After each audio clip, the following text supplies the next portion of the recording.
So the next step is a lot easier if you have an extra set of hands. So if you have a friend nearby, see if you can get their help. Okay, so I'm smoothing this out, smushing down my knot, smoothing it out so that I can finish off the tassel.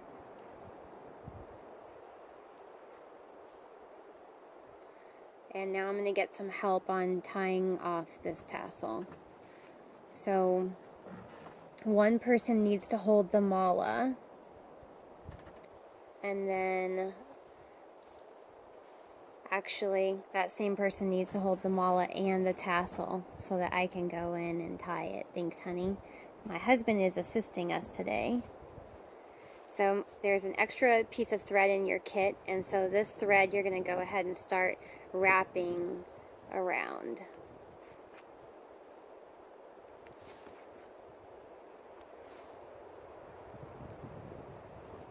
As you're wrapping, you want to kind of start working it down the tassel.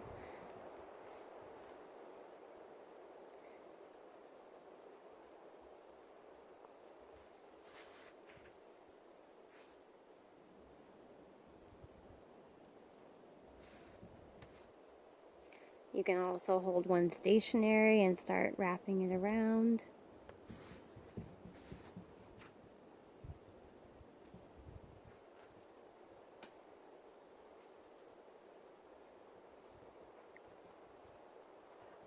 Okay, so we just fast forwarded a little bit so we could take the time to really wind up this tassel nicely. It did take a little while, and you know, if you mess up, it's totally okay. Just unravel it and start all over.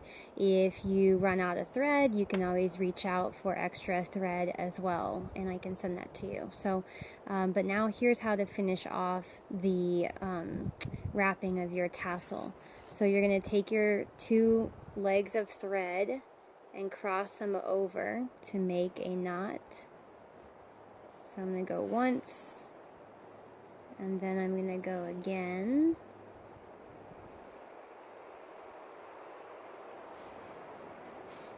And then I like to really secure this nicely by doing an overhand knot after I do that traditional knot.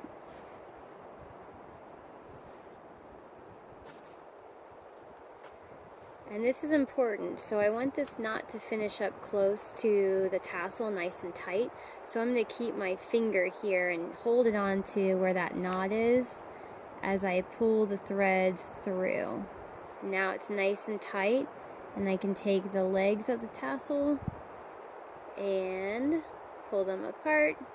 This thread is also really delicate, so make sure you don't yank on it too hard or it might actually break. So now we're finished with this step. Okay, so we are almost done. Look how beautiful your mala looks. Absolutely gorgeous. The final step is to finish off the tassel by cutting the threads to make them nice and even. So go ahead and get the threads in your hand like I have here. Decide what length you want your tassel, if you want it short or long. And then grab your scissors and cut straight across. Alright, so yeah, we're taking this tassel from different angles, smoothing my hands down it, just kind of looking to see if it's even, and then taking the scissors and cutting it just to make it nice and even. And the last step, I like to kind of shake the tassel and remember the threads that we use to hand knot the mala. They have come through the bead and then through the tassel. And I like to just kind of push back the other threads and trim these about this far out, just so that they're not sticking out of your tassel. And get to that guy. And that guy. Now they're just going to disappear underneath your beautiful tassel. And here you have it, your beautiful hand knotted mala.